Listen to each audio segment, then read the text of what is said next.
नमस्कार दोस्तों। विनेश फोगाट जो हमारे देश की शान है, एक बड़ी शानदार खिलाड़ी हैं, ओलंपिक में हमें पदक दिला चुकी हैं। वो विनेश फोगाट कहती हैं, यदि प्रधानमंत्री इतने इतने घंटे काम करते हैं तो 5 मिनट लगा के, अपनी जिंदगी के कीमती 5 मिनट लगा के उस गंदे आदमी के बयान जो उसने मीडिया में दिए हैं और जगह दिए हैं, उन्हीं को देख ले, उन्हीं की समीक्षा कर ले, तो शायद उन्हें पता चल जाए कि वो किसके साथ खड़े हैं। बहुत बड़ी बात कही कि किसके साथ खड़े हैं। हां, आज साथ खड़े होने का बहुत बड़ा मतलब है। आप जिसके साथ खड़े हैं वो ब्रजभूषण शरण सिंह यौन उत्पीड़न का चार्जशीटेड व्यक्ति है। चार्जशीटेड, अदालत में चार्जशीट दाखिल है। आप खड़े हैं उन लोगों के साथ जो रेप करते हैं। आप खड़े हैं उन लोगों के साथ जो पूंजीवाद के लिए, क्रोनी कैपिटल के लिए किस तरीके से इस देश को निचोड़ रहे हैं, मार रहे हैं, इस देश के आम आदमी को मार रहे हैं, और उसका नतीजा क्या होता है। आपने जो हालात किए हैं उनसे तबाही की हालत है। बावजूद इसके आप लोगों को इतना डरा रहे हैं, धमका रहे हैं और धर्म के नाम पे नफरत फैला रहे हैं कि आपकी सत्ता बची रहे। आप सत्ता के लिए किस हद तक गिर सकते हैं, यह पूरा देश देख रहा है। तो नरेंद्र मोदी की इन हरकतों से हम सब रूबरू हैं। आज फिर उनके भारतीय जनता पार्टी के ट्विटर हैंडल से, ऑफिशियल ट्विटर हैंडल से, वह झूठा बयान, जो कि बयान कभी भी नहीं पूरा दिखाया जाता है, इसलिए लिख करके उन्होंने डाला कि राहुल गांधी आलू से सोना बनाते हैं। जबकि वास्तविकता यह है कि राहुल गांधी ने गुजरात में चुनावी सभा में जो भाषण दिया था, जिसमें यह बात कही थी, उसमें 3 बार उन्होंने रिपीट करके कहा था, ये मेरे शब्द नहीं है, ये नरेंद्र मोदी के शब्द है, प्रधानमंत्री नरेंद्र मोदी के शब्द है। उन्होंने कहा था। और नरेंद्र मोदी का वो हाथरस का बयान आप सुन लीजिए, जिसमें वो ये कह रहे हैं कि कैसे आपका ये आलू जो है, हम वो क्लस्टर बनाएंगे कि आपका आलू सोना उगलेगा। उसी को राहुल गांधी ने चुनावी लहजे में कहा था। अब आप समझिए कितना झूठ फैलाते हैं। यानी झूठ की फैक्ट्री का नाम भारतीय जनता पार्टी है, मक्कारी की फैक्ट्री का नाम भारतीय जनता पार्टी है, उसके नेता है। ये हम देख रहे हैं इसी मक्कारी के दौर में। जब हम तमाम सारी चीजों की बात करते हैं तो आप देखिए किस तरह के हाल आते हैं। नरेंद्र मोदी ने कहा था मेक इन इंडिया, फेल हो गया, फ्लॉप रहा। और सांसद आदर्श ग्राम योजना, याद करिए, गांव को गोद लेने की, फ्लॉप हो गई। गंगा सफाई योजना फ्लॉप हो गई। आज गंगा इतनी प्रदूषित है जितनी कभी नहीं थी। स्मार्ट सिटी योजना आप देख रहे हैं, लूट मची हुई है, लूट। और हुआ क्या? नथिंग। इसके बाद में स्किल इंडिया, हमने पूरे देश ने देखा कैसे फ्लॉप हुई और उसके नाम पे कितनी लूट हुई है। इसके बाद बेटी बचाओ बेटी पढ़ाओ योजना, बेटियों से सबसे ज्यादा रेप, सबसे ज्यादा उनकी शिक्षा की बर्बादी नरेंद्र मोदी के शासनकाल में हुई। फिर क्या कहेंगे? इसी तरीके से पीएम मुद्रा योजना फ्लॉप रही। ये चंद सारी योजनाएं। अब रोज गारंटी देते हैं, अब उन गारंटियों की क्या बताएं।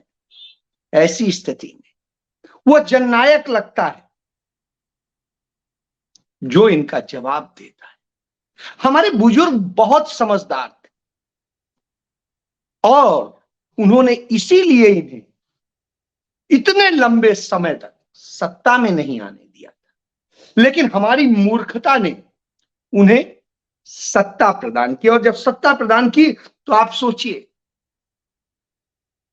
कि वो किस तरीके से लोकतंत्र का नष्ट कर रहे हैं, किस तरीके से देश की न्याय व्यवस्था खत्म कर रहे हैं, किस तरीके से सामाजिक समरसता को खत्म कर रहे हैं, किस तरह से देश के अंदर आर्थिक विषमता की स्थिति पैदा कर रहे हैं। और इससे हो क्या रहा है? इससे इस देश में बेरोजगारी पनप रही है, इस देश में जरायम अपराध पनप रहे हैं, इस देश के अंदर एक दूसरे को मारकर खा जाने जैसे हालात पैदा हो गए। मणिपुर जैसे हालात हैं, नू जैसे हालात हैं, और न जाने क्या क्या है। और इस देश में वह स्थिति आ गई है कि बेटियां अपनी आबरू बचाती घूम रही। हालात बद से बदतर है। और जब ये हालात हो तब हमें समझ आता है कि कैसे हो। 1100 किलोमीटर चंपारण से पैदल चलकर तमाम युवा, जो तथाकथित अग्निवीर कह दीजिए, कुछ कह दीजिए, वो पैदल चलकर दिल्ली आते हैं प्रदर्शन करते हुए कि साहब सुन लो हमारी, ये आप जो योजनाएं लेके आए हैं अग्निवीर टाइप की, इनसे युवाओं का भविष्य बर्बाद हो रहा है, इसे बर्बादी से बचाइए। भारतीय जनता पार्टी का तो कोई नेता नहीं जाता, मिलता भी नहीं है। न रक्षा मंत्री राजनाथ सिंह, जिनकी एक इज्जत होती थी, उन्होंने अपनी इज्जत खो दी है मोदी के चक्कर में। अमित शाह से तो आप कल्पना नहीं कर सकते हैं तड़ीपार की तमाम सारी कहानियां। और नरेंद्र मोदी जुमलों के बादशाह हैं, तो उनसे आप क्या उम्मीद करेंगे? तो फिर बचा कौन? कोई नहीं। ऐसी स्थिति में राहुल गांधी उनके बीच जाते हैं, उनके दर्द को समझते हैं, सुनते हैं और कहते हैं कि हम इसकी लड़ाई लड़ेंगे, हम आपको इंसाफ दिलाएंगे, मगर उसके लिए हमें सत्ता चाहिए। मुझे नहीं चाहिए, मुझे सत्ता की भूख नहीं। आप वो सत्ता उनको दीजिए जो आपकी बात करते हैं, जो आपको हक देने की बात करते हैं, आपको न्याय देने की बात करते हैं, आपको सामाजिक दायरे में एक सहिष्णुता के साथ रहना सिखाते हैं, नफरत नहीं। यह राहुल गांधी आज सुबह अचानक हरियाणा के झज्जर में एक गांव में, जहां पर आर्या जो है अखाड़ा था, वहां पहुंच जाते हैं। हरियाणा के नेताओं को इसकी खबर नहीं लगती है, न दीपेंद्र हुड्डा को, न भूपेंद्र सिंह हुड्डा को, जबकि उनका अपना इलाका है। और अचानक राहुल गांधी पहुंचे होते हैं और वहां पर बजरंग पुनिया समेत तमाम सारे लोग अपनी प्रैक्टिस कर रहे होते हैं। राहुल गांधी उनके साथ जाते हैं, उनके साथ में उनको समझते हैं, उनके साथ वर्जिश करते हैं, और उनके साथ में वर्जिश करने के बाद कहते हैं चलिए आपके साथ में हम भी दो दो हाथ आजमाइश करें। और जब वो आजमाते हैं तो नरेंद्र मोदी की तरह से फिक्स्ड मैच नहीं खेलते हैं, बजरंग पुनिया उन्हें गिरा देते हैं। और वो वास्तव में जो जैसे होता है खेल, उस खेल भावना से खेलते। ये फोटो जीवी होते, इवेंट जीवी होते, तो साहब मीडिया को बुला के ले गए होते, तमाम सारे उनको लेके गए होते। उसकी बजाय वो गए और उनके साथ में उसी तरीके से किया, गिरना मंजूर किया। ब्लैक बेल्ट है राहुल गांधी, बड़ा मुश्किल पड़ा। बजरंग पुनिया बताते हैं कि बड़ा मुश्किल पड़ा उन्हें गिराना, लेकिन हम पहलवान हैं अखाड़े के, राहुल गांधी ब्लैक बेल्ट हैं, तो जिस चीज में वो ब्लैक बेल्ट है उसमें हम भले हार जाएं, लेकिन अखाड़े के दांव में तो हम ही जीतेंगे। तो यह स्थिति होती है, यह एक सच की पहचान होती है कि झूठा छद्म चेहरा नहीं दिखाते, कि कभी हम सरदार बन गए, कभी हम ईसाई बन गए, कभी हम पहाड़ी बन गए, कभी आदिवासी बन गए, कभी कुछ और बन गए। तो ये ड्रामे नहीं है, वास्तविकता है। यही राहुल गांधी की पहचान। तो इस पहचान के साथ वो उनके दर्द को समझते हैं, उनके साथ वैसे ही जमीन में बैठ करके सामान्य अर्थों में वैसे ही उनके साथ में खाना खाते हैं और तमाम चर्चाएं करते हैं। वो सब करके उनकी चीजों को समझ के, कैसे बेटियों के साथ जो हुआ सारी चीजों पे उनसे चर्चा करते हैं, और खेल को कैसे बढ़ाया जा सकता है, खिलाड़ियों को न्याय कैसे दिया जा सकता है, इन सब पे चर्चा करते हैं। यही राहुल गांधी की खूबी है। वो जब हरमिंदर साहब जाते हैं तो वहां भी वो मीडिया को नहीं ले जाते, अकेले जाते हैं, और वहां पर किसी नेता को नहीं ले जाते हैं। उनके साथ सेवा करते हैं और 3 दिन तक सेवा करते हैं, कोई अपने नेता को नहीं आने देते। यह राहुल गांधी, यह राहुल गांधी है कि जब वो एक मोटर मैकेनिक के यहां जाते हैं तो उसके साथ भी उसी तरीके से सारी चीजें समझते हैं, करते हैं। और वो फर्नीचर मार्केट जाते हैं तो फर्नीचर के कारोबारियों के साथ उसी तरीके से मिलते हैं और सब कुछ करते हैं, कैमरामैन के साथ नहीं। और उसके बाद में जब राहुल गांधी सब्जी मंडी जाते हैं तो वहां पर जाके सब्जी विक्रेताओं के हाल को समझते हैं, उनसे मिलते हैं उनको। जब वो किसानों के बीच जाते हैं तो किसानों के बीच भी जाकर वो उसी तरीके से उनके साथ में काम करके हर चीज समझते हैं। तो प्रैक्टिकली भी देखते हैं और वैसे देखते हैं। और वही राहुल गांधी जब ट्रकर्स के साथ जाते हैं तो आप सोचिए, ट्रक की यात्रा के दौरान वो उसको समझते हैं और उसकी तुलना करते हैं अमेरिका के ट्रकर्स, और उसका नतीजा भी मिलता है। इसी तरीके से राहुल गांधी बेटियों के पास जाते हैं और उनको समझते हैं कि बेटियों के लिए क्या करना चाहिए, उनके स्कूल जाकर के उनके साथ पूरी चीजें चर्चा करते हैं, उनके दर्द को, उनकी पीड़ा को समझते हैं। वो राहुल गांधी जब सिविल सर्विसेज की तैयारी करने वाले युवाओं के पास जाते हैं तो उनके साथ उनके स्तर की चर्चा करते हैं। और इतना सब करने वाला वो राहुल गांधी जब कैम्ब्रिज यूनिवर्सिटी जाता है, हार्वर्ड यूनिवर्सिटी जाता है, येल यूनिवर्सिटी जाता है और दुनिया की तमाम यूनिवर्सिटीज में जाता है, तो उस स्तर की बात करता है, उसको समझता है। और उन सब को समझकर इस देश के लोगों के साथ में पैदल भारत जोड़ो यात्रा करता है 4,500 किलोमीटर।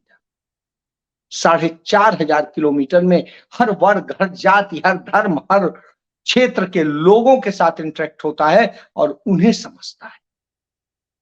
वही राहुल गांधी अब उससे जो निष्कर्ष निकालता है वो निकालता है कि हिंदुस्तान की 3 बड़ी समस्याएं। एक, सामाजिक न्याय की समस्या है। दूसरी, आर्थिक विषमता की समस्या है, उसका संकट। और तीसरी, जिस तरीके से राजनीतिक तानाशाही चल रही है और उससे लोगों के हक मारे जा रहे हैं, उसकी समस्या है। तो इन सब से लड़ना है और इन सबको इंसाफ दिलाना है। और इस इंसाफ के लिए राहुल गांधी ने फैसला किया कि जो सबकी मांग है उस मांग के अनुरूप अब भारत न्याय यात्रा निकलेगी। और वो न्याय यात्रा उस मणिपुर से शुरू होगी जहां पे सैकड़ों युवा मार दिए गए, नफरत की आग में मार दिए गए, जहां लड़कियों की नग्न परेड कराई गई, जहां पर और न जाने क्या क्या अपराध हुए। 8 महीने से वो मणिपुर सुलग रहा है, चल रहा है, उसको कोई इंसाफ नहीं दिया गया। और उस नाइंसाफी के खिलाफ वहीं से न्याय की यात्रा शुरू होगी। और वो न्याय की यात्रा वहां से होते हुए 14 राज्यों को होते हुए, गुजरात से होते हुए, उत्तर प्रदेश से होते हुए, वो मुंबई में आके खत्म होगी। उस मुंबई में जिसे देश की आर्थिक राजधानी कहा जाता है, जहां पर सबके साथ में कैसे जोड़ने का किस्सा। तो राहुल गांधी की यह यात्रा जो 14 जनवरी से शुरू होगी, और मार्च में आके खत्म होगी। यह यात्रा वास्तव में सामान्य यात्रा नहीं है। यह यात्रा फिर से लोगों को जगाने के लिए है कि आपके साथ जो हो रहा है उसमें कैसे इंसाफ मिलेगा, कैसे लड़ा जाएगा, कैसे क्या करना है। इसके लिए आपको भी सोचना है, हमें भी सोचना है। हमें ड्रामे नहीं करने। तो उस यात्रा की कड़ी है। उसी यात्रा की कड़ी में छोटी छोटी यात्राएं हो रही हैं। उत्तर प्रदेश में यूपी जोड़ो यात्रा चल रही है, जो मुरादाबाद पहुंची अजय राय के नेतृत्व में। और धीरे धीरे यह यात्रा जो चंद लोगों के साथ शुरू हुई थी, आज एक बड़ी यात्रा में धीरे धीरे तब्दील हो रही है। लोग निकल रहे हैं, समझ रहे हैं, मिल रहे हैं। कोई बड़ा नेता नहीं, लेकिन लोग साथ, तो वह करने की, इसको लेकर के पूरी प्लानिंग की गई है। और उस प्लानिंग को समझने की जरूरत है, जिससे अग्निवीरों को भी इंसाफ मिले, युवाओं को भी इंसाफ मिले, बेटियों को भी इंसाफ मिले और कामगारों को भी इंसाफ मिले। हर जाति हर धर्म के लोगों को इंसाफ मिले और यौन शोषकों को उसकी सजा सुनाई जाए। ये तानाशाही से जो राज स्थापित किया गया है, लोकतंत्र को खत्म करने की कोशिश हो रही है, खत्म कर दिया गया है, जो भी कह सकते हैं, उसको कैसे फिर से एक सच्चे लोकतंत्र के रूप में स्थापित किया जाए, किसी नफरत के में नहीं। यह नहीं कि हमें बदला लेना है, यह है कि हमें इंसाफ देना है। इंसाफ की लड़ाई की। अब इस इंसाफ की लड़ाई में बहुत से सवाल हैं, बहुत से जवाब हैं, क्योंकि भारत आज जिस स्थिति में है, चंद पूंजीपतियों के हाथ में पूरा देश और सरकार खेल रही है। प्रधानमंत्री स्वयं उसके नौकर बने हुए हैं। और इस तरह के जब हालात हों तो आप समझ सकते हैं। इन सब को जब समझेंगे तब आप जानेंगे कि देश कैसे चल रहा है। इसलिए जरूरत है कि हमें देश को जोड़ना है, और देश को जोड़ने के क्रम में हमें देश को न्याय देना पड़ेगा। जब न्याय मिलेगा, लोगों को हक मिलेगा, उनके रोजगार मिलेंगे। खाली हाथ बैठ करके 7.5 घंटा इस देश का युवा सोशल मीडिया नहीं चलाएगा, तब कहीं इंसाफ होगा। और उस इंसाफ की तैयारी, तो वह इंसाफ देने की बात करते हैं कौन? राहुल गांधी। उनकी कांग्रेस पार्टी, और किस तरीके से करते हैं। सेवा होती है, दिखावा नहीं होता है। राहुल गांधी को लेकर के शंकराचार्य ने बड़ा अच्छा बोला। शंकराचार्य ने जो कहा बड़ा अच्छा, उन्होंने गांधी के लिए कहा कि गांधी जब चंपारण गए और उन्होंने देखा कि जिस घर में वो रुके थे, महिलाएं जब आती थी तो एक साथ नहीं आती थी, अलग अलग आती थी। जब उन्होंने पूछा क्या वजह है, तो पता चला कि एक साथ क्यों नहीं आती है, तो पता चला कि एक ही साड़ी है, उसी को पहन पहन के सब आती है। इस हालत में था। वहीं पर गांधी ने अपने सूट पैंट टाई सबको उतार दिया, और उस दिन से गांधी उस आधी अधनंगी लंगोटी में आ गए कि देश को देना है। राहुल गांधी को भी लेकर जब लोग कहते हैं कि ये टी शर्ट में चला जा रहा है, वो सामान्य सा स्थिति सामान्य तौर पे रखता है। हालांकि उनका हार्ड एंड फास्ट नहीं है, लेकिन उसी दर्द को महसूस करने का है कि सर्दी में लोग कैसे महसूस करते हैं, गर्मी में कैसे हो। यही सत्य है। इस सत्य को समझने की जरूरत है। तो दर्द को समझने वाला जननायक होता है, सत्ता में बैठकर डींगे हाँकने वाला नहीं। इसलिए फैसला आपको करना है कि सत्ता में बैठकर डींगे हाँकना, झूठ बोलना, मक्कारी करना,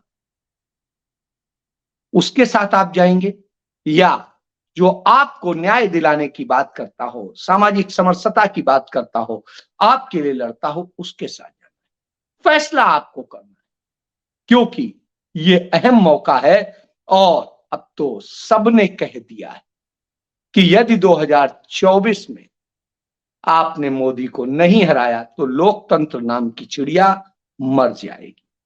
जय